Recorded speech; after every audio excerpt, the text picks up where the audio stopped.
नमस्कार। कभी कभी ऐसा नहीं लगता कि हम बस भागे जा रहे हैं, सब कुछ हासिल कर रहे हैं, लेकिन अंदर से खालीपन है।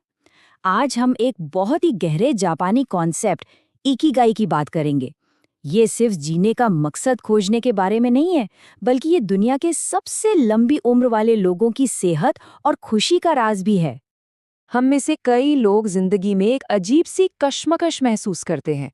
एक तरफ दुनिया की उम्मीदें हैं और दूसरी तरफ वो जो हम सच में करना चाहते हैं।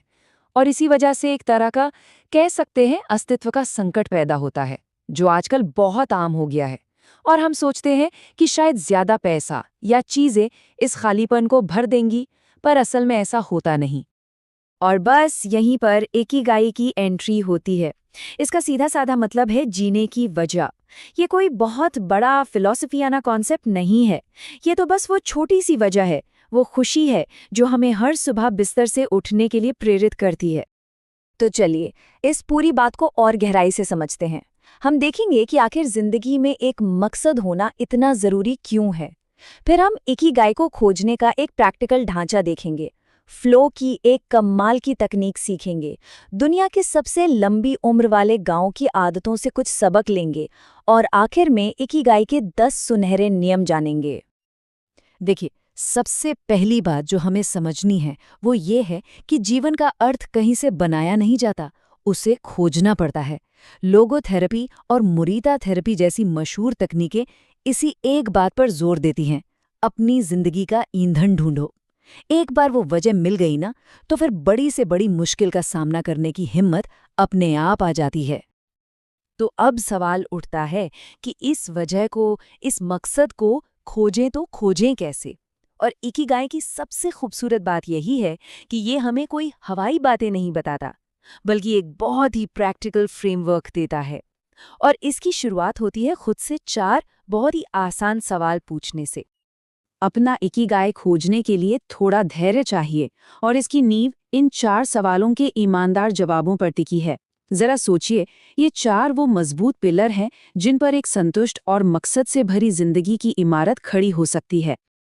अब असली जादू तब होता है जब इन सवालों के जवाब एक दूसरे से मिलते हैं। जैसे वो काम जो आपको पसंद भी है और आप उसमें अच्छे भी हैं, वो बन जाता है आपका जुनून। इसी तरह जब ये अलग अलग जवाब आपस में मिलते हैं, तो आपका पेशा, आपका व्यवसाय और आपका मिशन सामने आता है।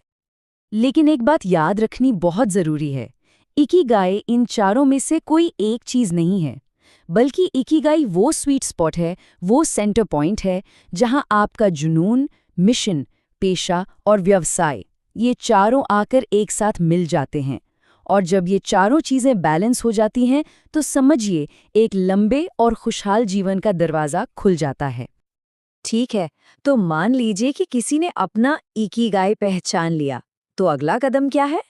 अगला कदम है उसे जीना, उसे हर पल महसूस करना। और इसका सबसे जबरदस्त तरीका है फ्लो की स्टेट में पहुंचना। फ्लो, ये एक ऐसी जादुई अवस्था है जब कोई किसी काम में इतना डूब जाता है कि उसे वक्त का, भूख प्यास का, किसी चीज का होश ही नहीं रहता। मन एकदम शांत और फोकस्ड होता है। जापान के ओकिनावा के लोग घंटों तक अपने बगीचे में काम करते हैं या पूरी लगन से खाना बनाते हैं। असल में वे जो भी करते हैं उसमें फ्लो महसूस करते हैं, और यही उनकी खुशी का असली राज है। अब इस फ्लो की अवस्था तक पहुंचना कोई रॉकेट साइंस नहीं है, बस कुछ सीधी साधी शर्तें हैं। ये शर्तें असल में एक ऐसा माहौल बनाती हैं जहां हमारा ध्यान भटकता नहीं और हम बिना किसी कोशिश के काम में बहने लगते हैं। और ये कुछ बहुत ही प्रैक्टिकल तरीके हैं फ्लो में जाने के।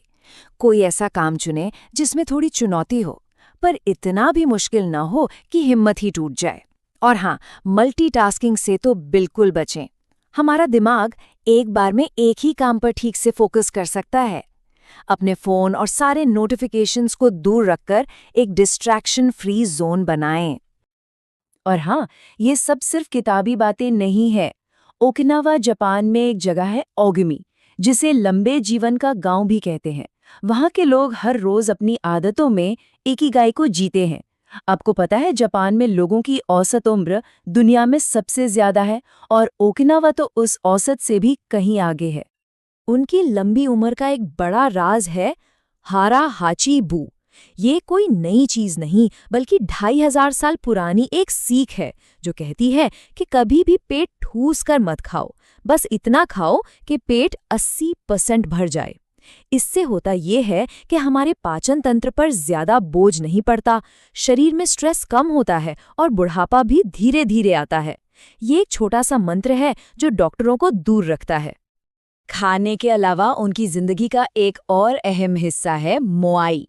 मोआई मतलब करीबी दोस्तों का एक ऐसा ग्रुप जो जिंदगी भर एक दूसरे का साथ देता है, चाहे इमोशनल सपोर्ट हो या फाइनेंशियल। इससे अपनेपन की एक गहरी भावना मिलती है जो मेंटल हेल्थ के लिए बहुत जरूरी है। वो लोग हमेशा पॉजिटिव रहते हैं, छोटी छोटी चीजों को सेलिब्रेट करते हैं और हमेशा किसी न किसी काम में लगे रहते हैं। वहाँ के 100 साल से ज्यादा उम्र के लोग एक ही बात पर जोर देते हैं, जिंदगी में हड़बड़ी मत करो।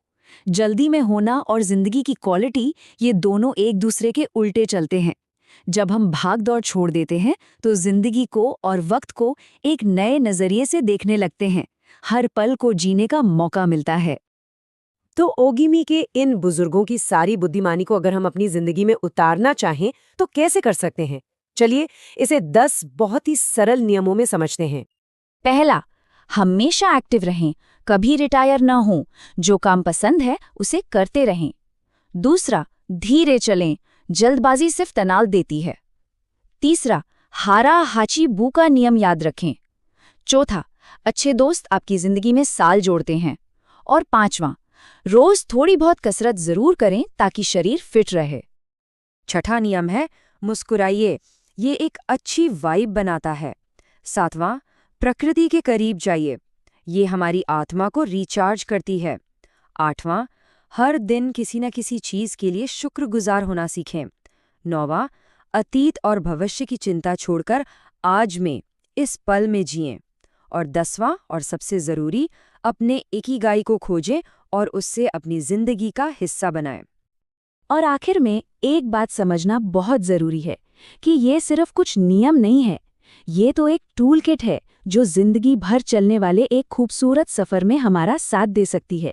एक ऐसा सफर जो खोज और संतुष्टि से भरा हो। देखिए, इकिगाई कोई ऐसी चीज नहीं है जो एक रात में मिल जाएगी। ये एक प्रोसेस है। लेकिन अच्छी बात यह है कि इसकी खोज करना ही अपने आप में जिंदगी को एक नया मतलब दे देता है।